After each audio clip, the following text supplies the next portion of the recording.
Four partners reunite at a dinner party hosted in Los Angeles and decide to play the teen kissing game 7 Minutes in Heaven. Hey guys, welcome back to Flicks Recap. I'm Luke and today we're covering What Other Couples Do, a 2013 comedy drama. This movie is a must-watch for couples who think they're in a rough patch. Before we start, be sure to drop a like, leave a comment, and subscribe to Flicks Recap if you dig the breakdown. And as a quick reminder, this video contains spoilers, so you have been warned. The movie begins with a married couple still in bed, not ready to wake up. Moving on to Lisa making her husband, Josh, promise to call her. Third, Bree asks her partner, Ryan, to get intimate with him as they haven't for a long time. Last, we have Michelle and her lazy husband, Dave, who isn't helping her with her 2 toddlers and pissing her off. As we move forward, we find out all of these couples are interconnected. Josh and his girlfriend discuss their friend Ginger in the kitchen and how they should check up on her. In the next scene, Michelle and Dave get in the car and reveal Ginger's husband, Chris, was cheating on her, and, as a reaction, she's been eating a lot and gained a lot of weight. She went to Texas, and they're waiting for her to come back. Next, Bree and Ryan are sitting in a parked car, discussing Bree as well, and worried in general about all women being in danger of getting cheated on. Finally, all of the couples meet for dinner at Lisa and Josh's house. They've invited Ginger and Chris to discuss what's up with them, but separately. After a while, Ginger arrives with a man, Brad, in her arms. She says she wants to use the washroom, and after she leaves, Brad follows her behind to get some action. Meanwhile, Bree rushes to the lounge and tells everyone what just happened. She's shocked that Ginger lost weight and brought a young boy with her, and they're probably doing it in the washroom right now. Everyone is amazed, but Josh is just worried about them dirtying his vintage wallpaper. Ginger and Brad come to the lounge and everyone greets them. Ginger discloses she found Brad from the crew of a movie she was working on. As they're talking, the bell rings and Chris arrives. He enters and meets everyone, telling Ginger she looks lovely. When he finds out Brad is Ginger's +1, everyone gets awkward and Chris pretends as if he isn't bothered. They all sit down to have dinner and each couple just keeps indirectly insulting their partner and the opposite gender in general. Ryan and Dave step aside to bring more wine and Smith complains about his unsatisfied wife. Ryan can't relate because his wife is pleased with him. Back at the table, Chris starts interrogating Brad and finds out he's 26 years old. Chris has read the script of the movie Brad was shooting for and says it was so bad he couldn't read past the first 10 pages. Everyone else tries to change the topic, and Josh says the marriages on the table might not last forever since the divorce rate is 50%. Later, they all shift back to the lounge and Lisa says no one can stop drinking, and they all have to stay the night. Chris finds it really awkward, but doesn't say anything as everyone else is on board. Then all the girls go to the washroom and Ginger's words make them all defensive. She says she feels sorry for them as their marriages are on shaky ground. Lisa's trying to have a baby, although her husband cracks jokes about her that aren't respectful. Michelle is evidently a mess, which she thinks is because of her toddlers, but it's actually because of her lazy husband. Bree seems like the only one who's somewhat stable. Lisa leaves the washroom to calculate how much she gets if she files for a divorce, and others will follow her. Michelle says she wants a divorce too. Ginger feels responsible for their reactions and tries to make them stop. Meanwhile, outside, the men are planning to be single and getting younger women as they're easier to satisfy. Back inside, the women confess they've stopped getting intimate with their partners because they don't feel like it anymore. Same reason why Ginger left Chris and found a younger man. Michelle tries to make Bree confess she's not too perfect either and would like to do it with men other than her husband. She doesn't confess, but does agree that she can't look into Ryan's eyes for more than a few seconds when they're doing it. Later, the girls go out. Michelle and Lisa are in the car waiting for others, and they look at youngsters coming out of a bar, reminiscing old times and how life used to be so exciting. When the girls get back home, they tell the boys they want to play 7 Minutes in Heaven with each other's partners.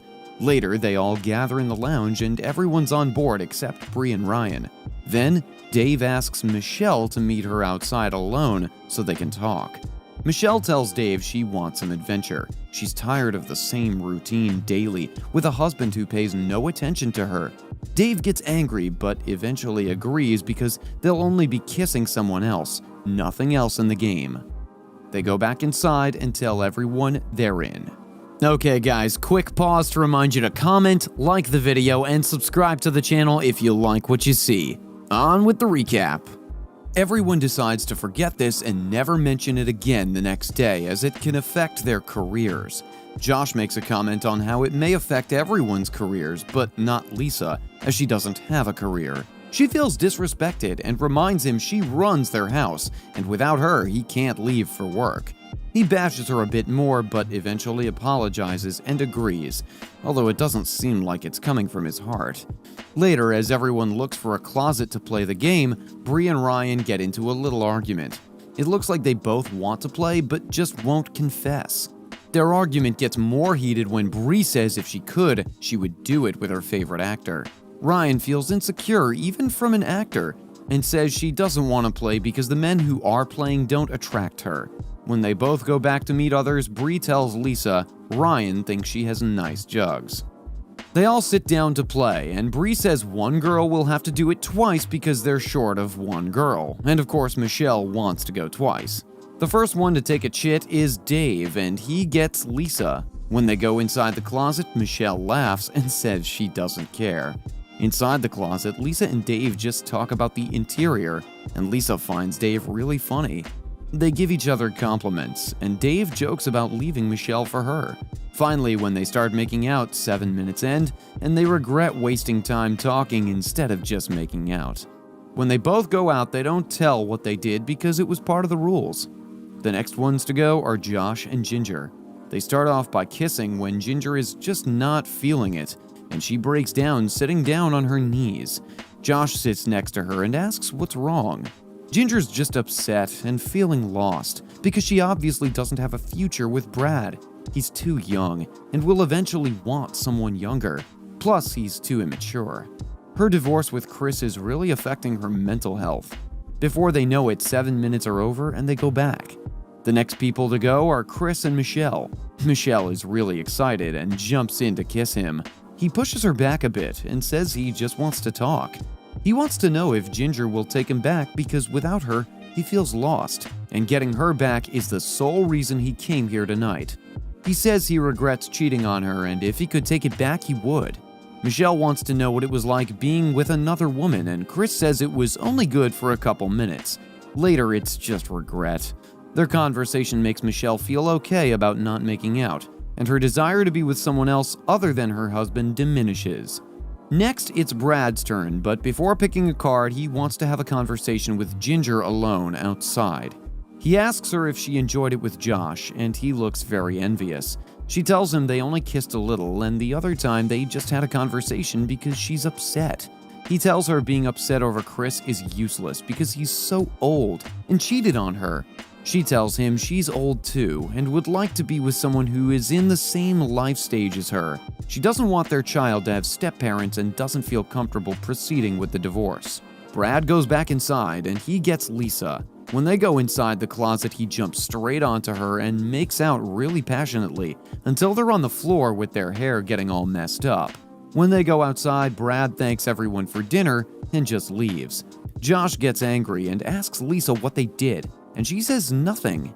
He just leaves the area and Lisa feels confused, saying they were supposed to honor the contract.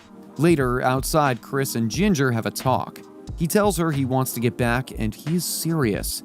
Inside, Bree and Ryan reconcile. They agree that sometimes little white lies are important to glue relationships and societies together. It's okay if Ryan likes Lisa's jugs, as long as he doesn't think about them all the time. Bree's also honest about her opinion on Ryan's recent work, but in a subtle manner. Back outside, Ginger is in tears and suspects Chris wants her back because she's lost weight. She tells him about all the pain he's given her and their child. Being cheated and walked out on by her husband isn't easy. And what will society think of her when they see she accepted him back? Inside, Bree and Josh have a conversation in the bedroom.